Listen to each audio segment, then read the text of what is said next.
Hello everyone, स्वागत है आप सभी लोगों का कल्याण इंस्टीट्यूट यूट्यूब चैनल पे। आज हम इस वीडियो के माध्यम से खुले बाजार के संचालन यानी कि ओपन मार्केट ऑपरेशंस को जानने और समझने का प्रयास करेंगे कि ये ओपन मार्केट ऑपरेशंस है क्या, किस तरह से होते हैं, इसके अंतर्गत क्या होता है, इसका प्रभाव किस तरह का होता है। तो आज की इस वीडियो के अंतर्गत हम यही समझेंगे कि ओपन मार्केट ऑपरेशंस ये है क्या दरअसल और किस तरह से होते हैं।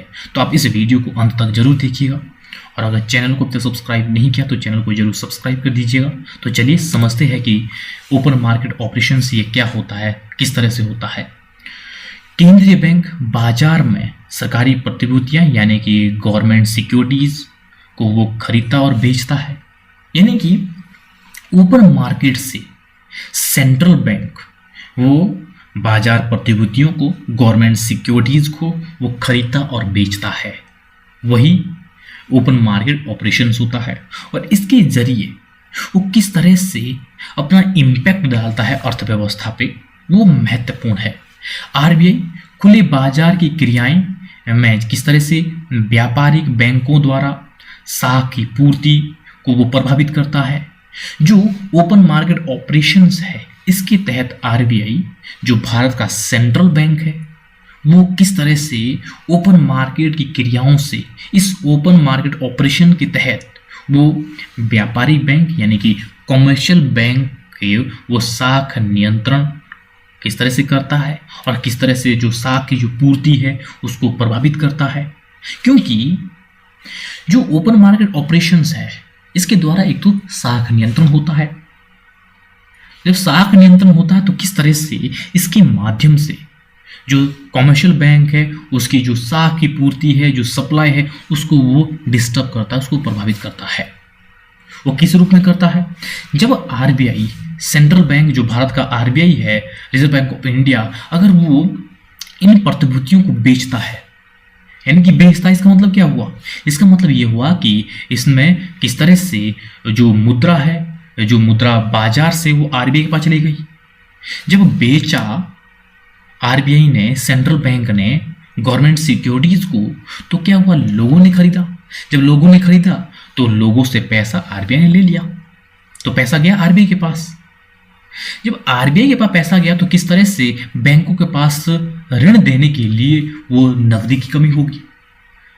तो जब वो पैसा वो आरबीआई के पास चला गया तो अब बैंकों के पास पैसा नहीं आएगा, ना लोग बचत करेंगे और ना ही बैंकों के पास अपने पास है वो भी कम मात्रा में होगा। तो ऐसे में नकदी की कमी होगी, शॉर्टेज होगी, यानी कि यहाँ पे मनी का फ्लो कम हो गया। जब आरबीआई ने इन प्रतिभूतियों को जो गवर्नमेंट सिक्योरिटीज है उनको खरीदा, जब खरीदा तो लोगों के हाथ में तो क्या पहुंचा? ये गवर्नमेंट सिक्योरिटीज, वो कागज मात्र एक, और पैसा गया आरबीआई के पास। तो ऐसे में जो कमर्शियल बैंक है उनके पास नकदी की कमी होगी। तो ऐसे में बैंक अधिक साख का वो निर्माण नहीं कर पाएंगे, यानी कि अधिक जो ऋण है वो ऋण में पैसा नहीं दे पाएंगे, साख का सृजन नहीं कर पाएंगे। तो जब नहीं कर पाएंगे, शॉर्टेज होगी नकदी की, तो ऐसे में मार्केट में ब्याज की दर बढ़ने लगेगी। एक तो शॉर्टेज ऐसी है, दूसरी ब्याज दर बढ़ गई तो लोग लोन नहीं लेंगे। जब लोन नहीं लेंगे तो ऐसे में क्या हो गया? मुद्रा की जो सप्लाई है वो और कम हो गई। और यदि आरबीआई बाजार से ऋण पत्र, बांड वो खरीदता है यानी कि लोगों से जो पर्चा है, जो सिक्योरिटीज के नाम का जो पर्चा है, उसको अगर खरीदेगा तो उसके बदले में पैसा दे दिया लोगों के हाथों में। तो ऐसे में लोगों को या बैंकों के हाथों में वो पैसा पहुंच गया, लोगों के हाथों में पैसा आ गया यानी कि जो मनी का फ्लो बढ़ गया। बैंक अधिक मात्रा में ऐसे में वो ऋण देने में सक्षम होंगे। लोगों जो बैंकों की क्षमता वो बढ़ जाएगी ऋण देने की, क्योंकि लोगों के हाथों में पैसा भरमार है और बैंकों के पास पैसा भरमार है। तो ऐसे में क्या होगा? अधिक मात्रा में वो साख का सृजन होगा।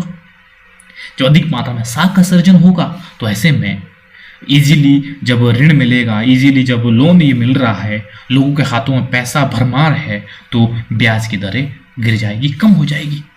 तो इस तरह से ओपन मार्केट ऑपरेशन के तहत ये साख को नियंत्रित किया जाता है सेंट्रल बैंक के द्वारा। और ये किस तरह से गवर्नमेंट की जो सिक्योरिटीज है उनको खरीदना और बेचना, इसके द्वारा ही मनी का फ्लो बढ़ाया जाता है, कम किया जाता है आरबीआई के द्वारा। तो इस तरह से ये बहुत ही इंपॉर्टेंट है। ओपन मार्केट ऑपरेशंस ये किसके द्वारा किया जाता है? ये सेंट्रल बैंक के द्वारा किया जाता है। सेंट्रल बैंक के द्वारा गवर्नमेंट सिक्योरिटीज को खरीदा और बेचा जाता है। और इस खरीदने और बेचने की प्रक्रिया में किस तरह से मार्केट में मनी फ्लो को कंट्रोल किया जाता है। मनी फ्लो को जब बढ़ाया जाए तो ऐसे में जो आरबीआई है वो जो गवर्नमेंट सिक्योरिटीज उनको खरीदता है। अगर मनी फ्लो को कम करना है तो ऐसे में गवर्नमेंट सिक्योरिटीज को बेचा जाता है, ताकि जो मनी का फ्लो है वो लोगों से आरबीआई की ओर हो जाए, पैसा आरबीआई के पास आ जाता है। तो इस तरह से ओपन मार्केट ऑपरेशन के तहत ये मनी फ्लो को इस रूप में प्रभावित किया जाता है। तो इस तरह से आज की इस वीडियो के अंतर्गत हमने ओपन मार्केट ऑपरेशंस को समझा कि ये क्या है, किस तरह से ओपन मार्केट ऑपरेशंस होता है और किस तरह से मनी फ्लो प्रभावित होता है। तो आज की इस वीडियो के अंतर्गत हमने ये समझा बड़ी आसान शब्दों में। तो मुझे उम्मीद है कि आपके लिए जो ये वीडियो काफ़ी उपयोगी रहा होगा। और अगर चैनल को अभी तक सब्सक्राइब नहीं किया तो चैनल को जरूर सब्सक्राइब कर दीजिएगा। और मुझे दीजिए इजाज़त और आप सभी लोग का बहुत बहुत शुक्रिया।